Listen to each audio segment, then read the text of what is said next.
Once upon a time, Snow White lived deep within the enchanted forest. She was kind, loved to sing, and cook whenever she could. She lived with 7 of her very best friends in a little cottage just on the edge of the forest. I have a secret. Promise not to tell? Today, we're going to visit Snow White in the enchanted forest, and together we're going to cook some tasty fall treats. Come on, just follow me.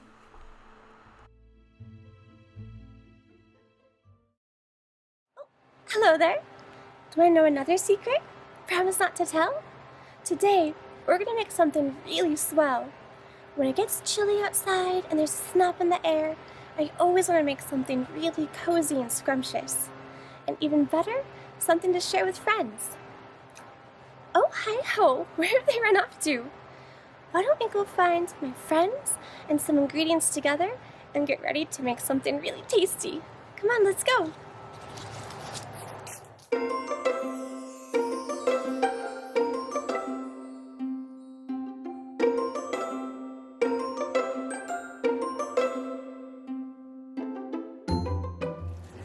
Now, if you don't live in an enchanted forest, store-bought ingredients are just fine.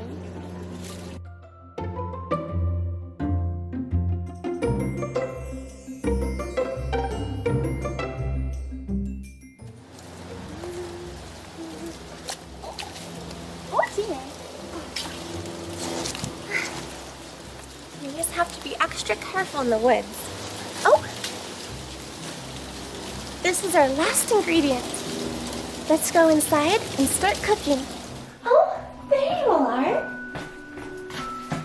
Okay, now that everyone's all together, it's time to start cooking. But first things first, we have to wash up. Alright, come on everyone. Alright, all finished.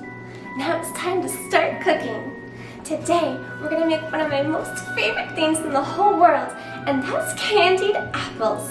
Now, I used to not like apples at all, but now I can't get enough, especially if I can't sleep.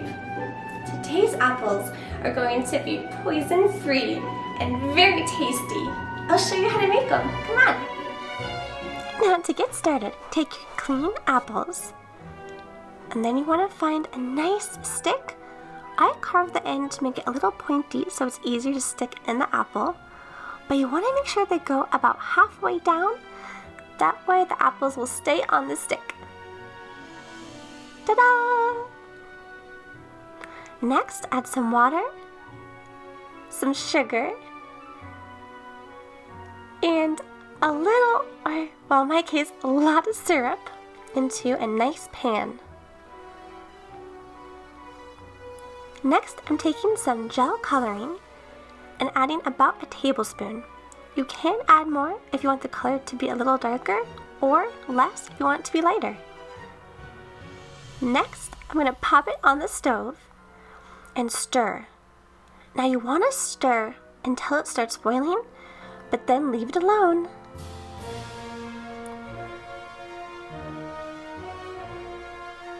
Alright, once it's boiling, I test it by putting some of the mixture into cold water. If it gets hard, it's done.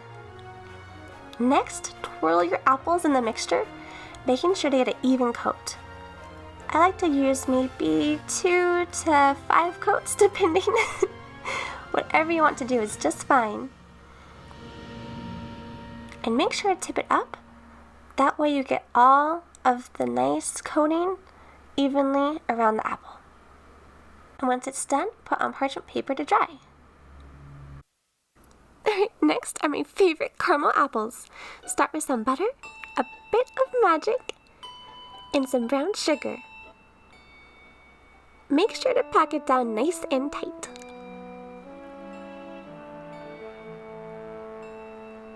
Next, I'm adding some condensed milk, which is my favorite and dangerously delicious. I'm going to add everything to a big pot.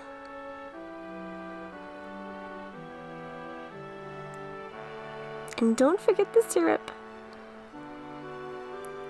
This is what makes it coat the apple really well and also get a little bit hard once it dries, which makes it a lot easier for decorating.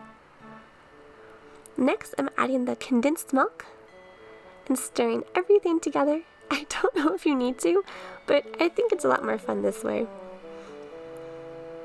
And then last but not least is 2 teaspoons of vanilla extract. Alright, stir it all together.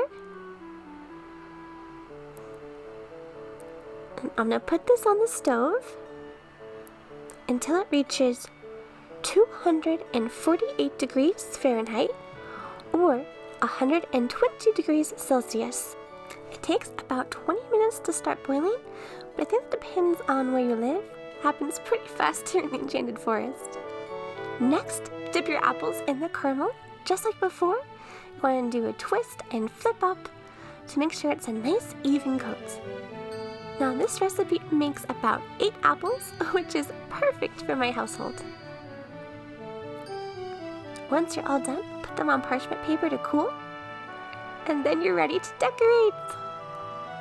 I'm taking about 2 to 3 handfuls of white chocolate, put it over medium heat, only for a few minutes. You just want it to melt enough to be a little bit drippy. And don't forget to stir the entire time so it doesn't burn. Alright, we're ready to decorate. Here I have my nice cooled apple and a handy stick. Now for my poison-free but a little bit spooky apples, I'm going to go ahead and draw on the face first. You don't have to do this, but I think it's a lot easier this way. It just gives you a guide for where you want the face to be. And if you mess up, it's really easy to wipe off if it's still warm, so no worries. Now because the white chocolate is not too hot, you can do this part with anyone. And it's a pretty easy group activity, if I do say so myself. Now once I have all the features drawn on, just how I like them, so again, don't worry to fix any mistakes. I'm going to take a spoon and get a good amount of the chocolate and just start dripping it on exactly where I want it. It's best to start at the top and kind of make the drips go down where you really want them to look dramatic.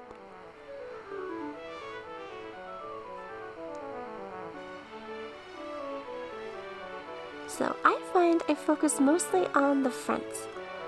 And if you make a mistake, it's okay. Again, it's pretty easy to fix, so don't worry. Now once I have a good base coat, I like to kind of go in and just add a few extra drips, especially under the eyes, to make it look just like that apple I keep dreaming about.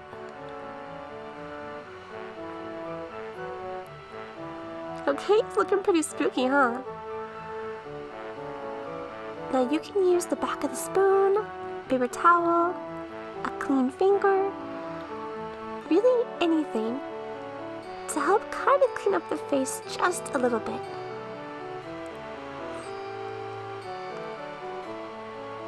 And ta-da! He's all done! There you go, pretty easy apples. Thank you for joining me in the Enchanted Forest today. We're all done and ready to enjoy our tasty treats. These are great to share with friends, family, loved ones, anyone in your life, even yard ornaments. Thank you, take care, have a great day, and bye-bye.